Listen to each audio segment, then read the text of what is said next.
요한복음 2장을 함께 읽겠습니다. 사흘째 되던 날 갈릴리 가나에 혼례가 있어 예수의 어머니도 거기 계시고 예수와 그 제자들도 혼례 청함을 받았더니 포도주가 떨어진지라 예수의 어머니가 예수에게 이르되 저들에게 포도주가 없다 하니 예수께서 이르시되 여자여 나와 무슨 상관이 있나이까 내 때가 아직 이르지 아니하였나이다. 그의 어머니가 하인들에게 이르되 너희에게 무슨 말씀을 하시든지 그대로 하라 하니라. 거기에 유대인의 정결 예식을 따라 두세 통 드는 돌 항아리 6이 놓였는지라. 예수께서 그들에게 이르시되 항아리에 물을 채우라 하신즉 아귀까지 채우니 이제는 떠서 연회장에게 갖다 주라 하심에 갖다 주었더니 연회장은 물로 된 포도주를 맛보고도 어디서 났는지 알지 못하되 물 떠온 하인들은 알더라. 연회장이 신랑을 불러 말하되 사람마다 먼저 좋은 포도주를 내고 취한 후에 낮은 것을 내거늘 그대는 지금까지 좋은 포도주를 두었도다 하니라. 예수께서 이 첫 표적을 갈릴리 가나에서 행하여 그의 영광을 나타내심에 제자들이 그를 믿으니라. 그 후에 예수께서 그 어머니와 형제들과 제자들과 함께 가버나움으로 내려가셨으나 거기에 여러 날 계시지는 아니하시니라.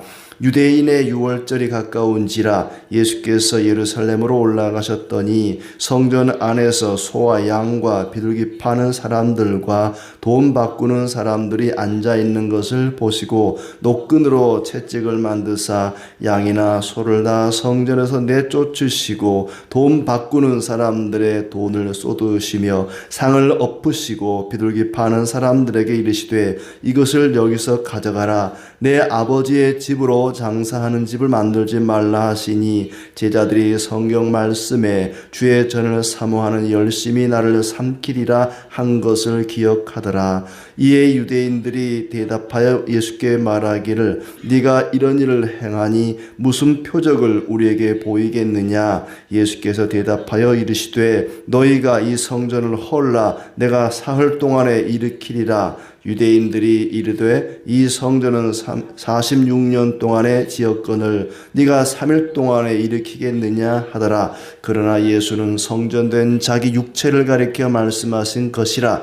죽은 자 가운데서 살아나신 후에야 제자들이 이 말씀하신 것을 기억하고 성경과 예수께서 하신 말씀을 믿었더라. 6월절에 예수께서 예루살렘에 계시니 많은 사람이 그의 행하시는 표적을 보고 그의 이름을 믿었으나 예수는 그의 몸을 그들에게 의탁하지 아니하셨으니 이는 친히 모든 사람을 아심이요 또 사람에 대하여 누구의 증언도 받으실 필요가 없었으니 이는 그가 친히 사람의 속에 있는 것을 아셨음이니라. 아멘. 네. 오늘도 주님의 은혜가 가득하기를 진심으로 축복합니다. 예수님께서 요한복음을 통해서 7가지 표적을 보여주심으로써 하나님의 아들 그리스도인 것을 증언합니다. 예수님께서 얼마나 은혜가 풍성하신 분이신지 또 그분이 자비와 긍휼이 가득하신 분인지를 1장에서 소개를 하고 있는데 구체적으로 예수님의 하나님 아들 되심 그리스도이심을 표적 그 기적을 통해서 알려주십니다. 7가지 표적이 이제 요한복음에 소개되면서 예수님이 누구신지 그리고 왜 이 세상에 오셨는지를 말씀하고 있습니다. 1장에서는 세례 요한을 통해서 그리고 세례 요한의 두 제자와 또 예수님의 제자들을 통해서 예수님이 누구신지 왜 이 세상에 오셨는지를 말씀하고 있습니다. 예수님은 은혜와 진리가 충만하신 분이고 은혜 위에 은혜를 더해 주시는 이미 받은 은혜 위에 끊임없이 은혜를 주시는 분이시다. 그렇게 해서 이제 요한복음 20장 30절에 예수님이 하나님의 아들 그리스도이신 것을 사람들이 믿게 하고 그리고 그 이름을 힘입어 생명을 얻게 하려고 이 요한복음을 기록했다라고 소개하고 있습니다. 이제 예수님의 제자와 세례 요한을 통해서 증언했던 예수님이 이 세상에 오신 목적, 그리고 예수님이 누구신가에 대한 설명을 첫 번째 기적을 통해서 1절부터 12절까지 이야기하고 있고, 그 다음에 13절부터 22절은 성전을 깨끗하게 하시는 사건을 통해서 또 예수님이 누구신가를 소개합니다. 그리고 마지막 23절부터는 모든 사람의 생각을 꿰뚫어 보시는 그 예수님, 그 예수님이 바로 하나님이신 거죠. 이렇게 예수님은 하나님이시다, 하나님의 아들이시다. 이것이 어떤 요한복음을 기록할 무렵, 그러니까 거의 이제 AD 100년경에는 굉장한 교회 논쟁이 되었었죠. 예수님이 과연 하나님이냐 사람이냐, 사람이면서 하나님이냐, 이런 논쟁. 어느 한쪽에서는 예수님은 사람이다, 한쪽에서는 예수님은 하나님일 뿐이다. 그러나 우리는 하나님이시면서 사람인 것을 믿죠. 그것을 소개하기 위해서, 증언하기 위해서 예수님의 제자 사도 요한이 펜을 들어 기록한 것이 바로 요한복음입니다. 그 첫 번째 기적인 우리가 흔히 말하는 가나의 혼인잔치 기적이 소개되고 있습니다. 갈릴리 가나라고 하는 지역에 혼인잔치가 열렸는데, 거기에 예수님의 어머니 마리아와 예수님과 제자들이 참석한 걸 보면은 예수님과 굉장히 가까운 어떤 친척계 결혼식이 열린 것 같아요. 거기 그 결혼식에 가장 중요하다고 할 수 있는 포도주가 뚝 떨어져 버렸습니다. 아마 너무 적게 준비했든지, 아니면 사람이 너무 많이 왔든지, 아니면 뭐 술 좋아하는 사람이 와가지고 왕창 그냥 다 마셔버렸든지, 아무튼 포도주가 떨어져 버려서 마리아가 예수님께 가서 말하죠. 포도주가 떨어졌습니다. 어떻게 하면 좋습니까? 아들인데, 예수님이 아들이잖아요. 그럼 아들한테 뭐 그렇게 얘기할 필요가 없을 텐데, 예수님이 어떻게 잉태되었고 태어났는지를 누구보다 잘 아는 것이 마리아 아니겠습니까? 마리아는 예수님이 잉태되고 또 태어나 자라는 모든 과정 속에서 이분이 바로 하나님이시다 하는 걸 이미 알고 믿고 있었던 거죠. 그래서 그 문제를 주님께 가져갑니다.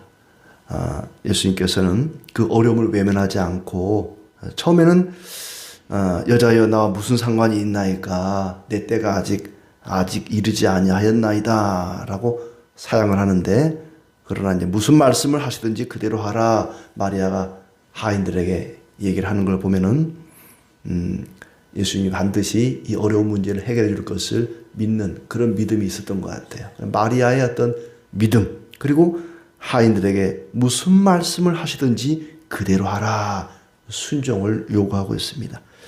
거기에 돌로 된 항아리 6이 있었다. 예수께서 항아리에 물을 채우라 했더니 입구까지 물을 꽉 채웠습니다. 그러니까 그 물에 다른 어떤 첨가물이, 불순물이 들어갈 수 있는 틈이 없었죠. 물로 가득 차 있었습니다. 뭐 적당히 물을 채우고 어디서 포도주 색만 낼 수 있는 그런 걸 갖다 부은 것도 아니고 순전히 물로 가득 항아리를 채운 것입니다. 그리고 연회장에게 갖다 줘라. 연회장은 이제 이 결혼잔치 전체를 주관하는, 혼례를 주관하는 그런 사람인데, 연회장에게 포도주를 갖다 줘라 했더니 마셔보고는 칭찬을 합니다. 어디서 났는지는 모르는데 가져온 사람들은 알죠. 하인들은 이 포도주가 어떻게 생겼는지, 물로 포도주를 만들었다는 것을 압니다. 맛있다고 칭찬을 하죠. 원래 보통 혼례 잔치에서는 마시는 포도주를 먼저 내놓고 취하고 나면 이제 물을 좀 많이 섞은 그런 포도주를 나중에 내오는 게 상식인데, 이 집은 왜 맛있는 포도주를 나중에 가져오는 것이지?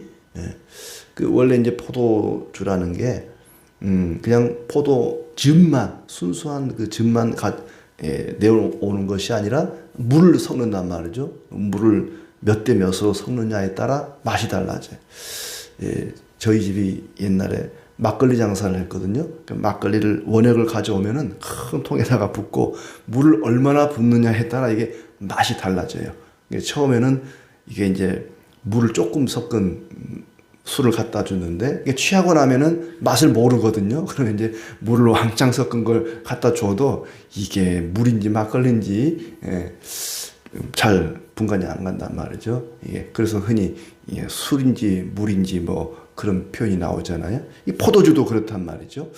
연회장이 탁 마셔보더니 이상하네. 다른 집은 이렇게 맛있는 걸 먼저 내놓고 맛없는 걸 나중에 내오는데 이 집은 이게 너무 맛있는 거예요. 예수님이 물로 포도주를 만들었다고 해서 그게 무슨 뭐 포도주의 질이 떨어지거나 맛이 없거나 그런 게 아니고 너무나 맛있는 포도주를 만들어서 내놓은 것입니다. 아주 놀라운 일이었죠. 그랬더니 예수님의 제자들이 믿었다. 11절 끝에 그 표적을 갈릴리 가나에서 행하여 그의 영광을 나타내심에 제자들이 그를 믿으니라. 물론 예수님의 제자들은 이미 믿은 사람들인데 더 확실하게 믿게 되었다는 얘기죠. 이 기적을 통해서 예수님이 기적을 행하신 목적도, 그리고 이게 사도 요한이 이 요한복음을 기록한 목적도 바로 예수님이 하나님의 아들 그리스도이신 것을, 그분이 바로 하나님이신 것을 믿게 하려고 쓴 거니까, 믿게 하려고 기적을 베푸신 거니까 목적을 달성한 거죠. 제자들이 믿게 되었다. 근데 이 연회장은 이게 어디서 가져온 것인지를 몰랐다. 포도주를 탁 마셔보더니 이 맛이 끝내주네. 야, 최고다. 맛있는 건 아는데 예수님께서 그렇게 했다는 것을 몰랐다는 얘기입니다. 예수님께는 변화시키는 능력이 있다. 물로 포도주를 변화시키는 것처럼 사람을 변화시키고 죽어마땅한 죄인들을 새롭게 변화시키는, 예수님께는 변화시키는 능력이 있다. 어떤 이는 마음만 먹으면 공기를 가지고도 술을 만들어낼 수 있는 그런 분이시다. 이렇게 표현을 합니다. 그러니까 마리아의 믿음, 하인들의 순종, 그리고 기적은 예수님이 베푸는 거죠. 그러니까 하인들이 할 일은 기적을 베푸는 일이 아니라 물을 채우는 일입니다. 우리가 할 일은 물을 채우는 일이죠. 우리가 할 일은 우리가 해야 되고, 기적은 예수님이 베푸는 것이고, 우리가 믿고 순종할 때 예수님의 이런 놀라운 기적이 나타날 것입니다. 변화시키는 능력이죠. 자, 13절부터 22절은 성전을 깨끗하게 한 사건입니다. 6월절이 가까이 와서 예루살렘으로 이제 올라가셨습니다. 그리고 노끈으로 된 채찍을 가지고 성전 안에 있는 양과 소를 다 내쫓으시고, 돈 바꾸는 사람의 돈을 쏟아 상을 엎으시고, 사람들을 내쫓고, 내 아버지의 집으로, 장사하는 집을 만들지 말라. 사람들이 멀리서 짐승을 끌고 오기 어려우니까 돈을 가져와서 성전 가까운 곳에 짐승들을, 재물을 사니까 성전 안에 좋은 자리에, 사람들이 많이 지나다니는 몫이 좋은 자리에 이 가축을 파는 장사들이 털을 잡고, 나중에는 성전 안에까지 들어와서 가축을 팔게 되고, 또 성전세를 내려면은 이제 로마인의 화폐를 유대인의 화폐로 환전을 해야 되니까 환전 수수료를 받으면서 돈벌이를 했단 말이죠. 그런 사람들이 성전 안에 들어와서 성전이 장사꾼들의 그런 참 시장터가 되어버렸다. 유대인들이 이런 일을 행할 만한 표적을 구합니다. 예수님께서 뒤집어 엎어버리니까 도대체 무슨 권세로, 누가 이런 권세를 줬느냐 그랬더니 너희가 이 성전을 헐라 사흘 동안에 일으키리라. 그래서 유대인들이 비웃습니다. 46년 동안 지은 이 성전을 어찌 3일 동안에 일으킨다고 하느냐 했더니, 예수님은 진짜 성전을 가리켜 한 얘기가 아니라 자기 육체, 성전된 자기 육체를 가리켜 하신 말씀이었다. 예수님이 죽으시고 부활하신 후에야 제자들이 이 말씀을 기억하고 성경과 예수께서 하신 말씀을 믿었다. 여기도 또 믿었다 하는 게 나오죠. 이미 믿었지만 더 확실하게 믿게 되었다.